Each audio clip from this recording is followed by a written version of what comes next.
Welcome to my build-along of Bob's Depot Coffee. This was built from Motrak Models Adamsville Depot. This kit was part of a 4-scale build-along on the New Tracks Modeling Show, where 4 modelers built the same kit in 4 scales. I'll be building the HO version, which was named after my friend Bob Farquhar. We start by looking at all the parts that come in the kit. And then I started by marking my bracing where I wanted to cut it. I then took the bracing to my Ultimation slicer and cut the bracing where it marked.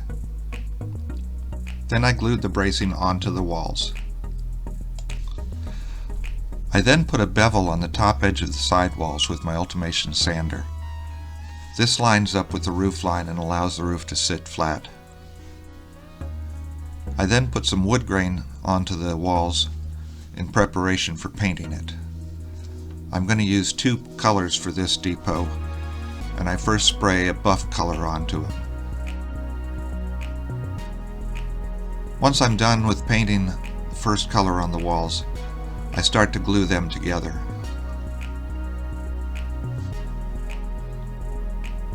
Once I have all the walls glued together, then I put the corner trim in. I allow the corner trim to extend beyond the walls, and then I'll cut it flush with the angle of the roof. Again, this allows the roof to sit flush once it's put on. I next start putting wood grain into the decking that's on the platform. After that, I get the sides of the platform ready to brace before gluing them together. This is all going to be stained, so I want them to be strong. I start staining it with a couple shades. The next thing I need to do is cover the corners with some strip wood that also gets stained.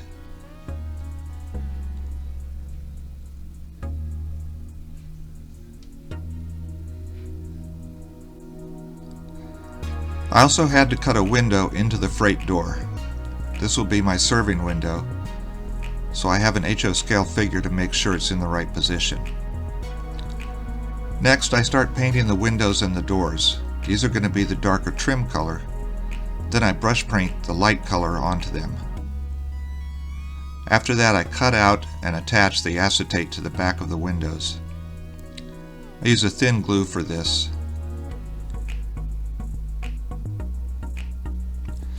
I then masked the lower part of my building, and I airbrushed my second color on it, which is a burnt umber. I then started to work on the cupola.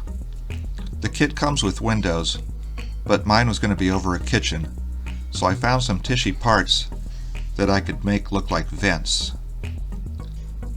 I painted them and put them in place.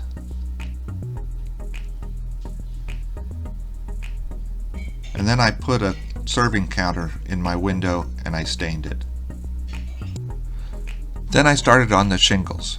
One of my favorite tools is a Copic marker, and I was able to color the shingles with it.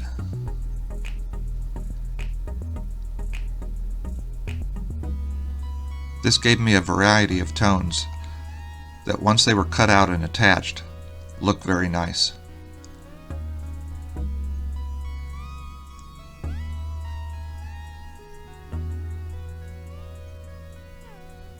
I also attached the shingles to the roof of the cupola, and I attached the roofs to the cupola. Next, I had started printing out some signs and was test fitting them on the building. Then I attached the roof to the depot, including the rafters.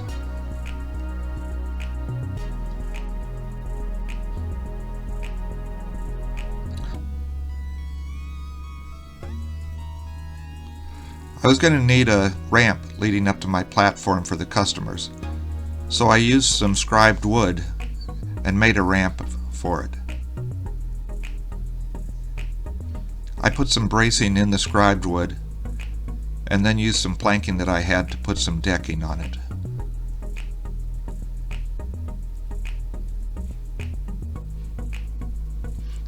I was also going to need some railings around the platform, so I used some tissue railings.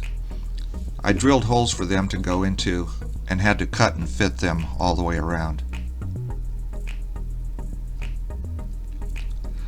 Next, I needed to cut the roof supports. The kit came with 4 of them, but I was only going to be using 2. And I was able to get a flat cut on the bottom of them using my slicer.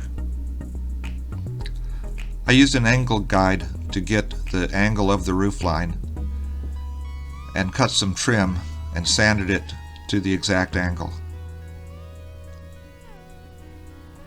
This trim would go on the bottom of my cupola. I also painted some tissue lamps to go on the structure.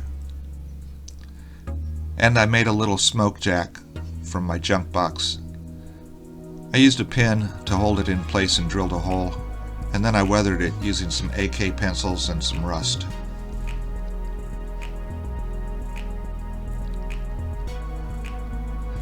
I also needed an electric meter. This one came from Shapeways.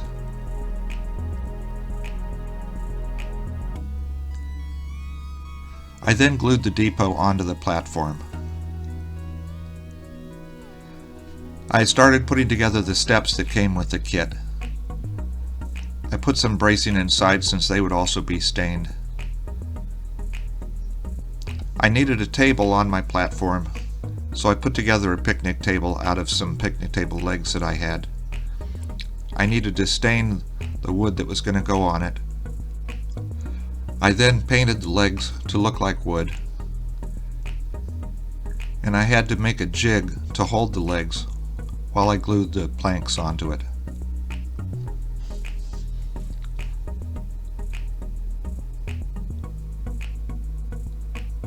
The picnic table fit right in place. I then painted the railings that go with the steps, but I waited to put them on until after weathering. I like to use artist pigments for much of my weathering, so I applied them to the depot and then glued on the railings. But I wanted to build a small diorama base for this. My depot was going to be alongside an abandoned railway that had been turned into a rail trail. So I marked that out on a piece of foam core, and then I used some acrylics to dye some AK terrain and apply it after masking off where the building and rail trail would go. I then used AK asphalt for the rail trail, and I used some AK concrete for the parking lot that would go with it. I then started applying gravel to the ground, and I used some Martin Wellberg foliage to go in places. I dyed some ties that were going to be part of the parking lot and a mile marker that was going to be part of the rail trail. I then again started using artist acrylics for weathering the diorama.